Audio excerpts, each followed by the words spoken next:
Toute autre chose à présent, lancé avec des missions précises, le Fonds d'impulsion, de garantie et d'accompagnement des petites et moyennes entreprises, FIGA, entre dans la phase de garantie des entreprises congolaises.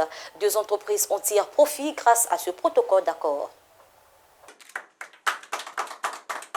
C'est un acte qui rend effectif les opérations de garantie du Fonds d'impulsion de garantie et d'accompagnement FIGA en sigle par l'entremise du directeur général de cette entité et celui de la LCB Bank, en présence de la ministre des Petites et Moyennes Entreprises, de l'Artisanat et du secteur informel. Ce fonds de garantie créé par l'État se repose sur 3 piliers notamment: l'impulsion qui a pour objet de soutenir les porteurs de projets à se formaliser, la garantie destinée à résoudre le problème lié à l'accès des entreprises locaux au financement et l'accompagnement qui vise à pallier les difficultés de développement des bénéficiaires résultant des faiblesses relevées dans la conduite des affaires. Par cet accord, 2 entreprises domiciliées à Pointe-Noire ont bénéficié ce 23 septembre des prêts à hauteur de plusieurs millions de francs CFA. Aujourd'hui, nous avons 2 entreprises dans 2 secteurs d'activité différents qui peuvent aujourd'hui donc bénéficier d'un crédit avec la compte garantie donc du FIGA. Donc institution qui elle aussi est de création récente et qui, je l'espère, fera des émules assez rapidement. Écoutez, il y a 2 montants, il y a un montant de 100 millions et un autre montant de 200 millions.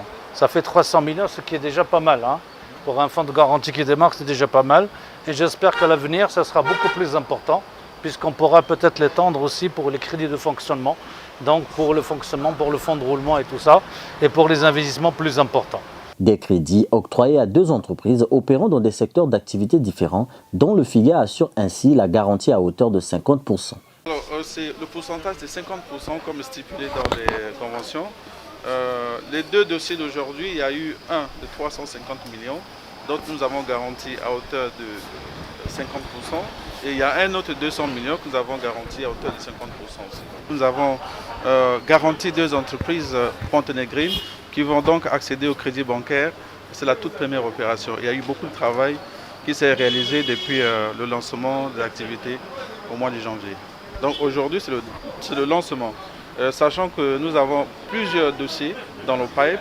Donc ça, c'est ce qui concerne la garantie. Pour ce qui est de l'impulsion, nous sommes en train de travailler justement dans quelques jours. Vous allez avoir des nouvelles sur les sociétés que nous accompagnons. Alors, nous travaillons avec toutes les banques qui ont signé la convention avec nous au mois de juin. Et les dossiers sont nombreux, sont en train d'arriver. Je ne peux pas vous donner le chiffre exact aujourd'hui. Pour la ministre en charge de ce secteur, la signature de cet accord est un signal fort et elle vient acter la concrétisation de la vision du président de la République devenue réalité. Il ne s'agissait pas ici d'une balade, il s'agissait de lancer le premier signal de lancement et de cette activité qui est tant attendue par la jeunesse congolaise, par les entreprises congolaises et que nous menons sur instruction du chef de l'État et du chef du gouvernement, qui est l'accompagnement et la garantie des entreprises congolaises. Nous sommes ici au fonds d'impulsion, de garantie et d'accompagnement des très petites entreprises, petites et moyennes entreprises et de l'artisanat. Nous l'avons voulu depuis des années ce fonds.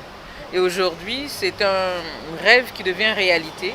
Le FIGA vient de finaliser ses 2 premiers dossiers de garantie. Et c'est la raison principale pour laquelle nous sommes là. Jacqueline Lydia Mikolo a par la même occasion visité les différents compartiments de la direction générale du FIGA. Avec un capital initial de 15 milliards de francs CFA, le FIGA fut lancé en janvier 2020.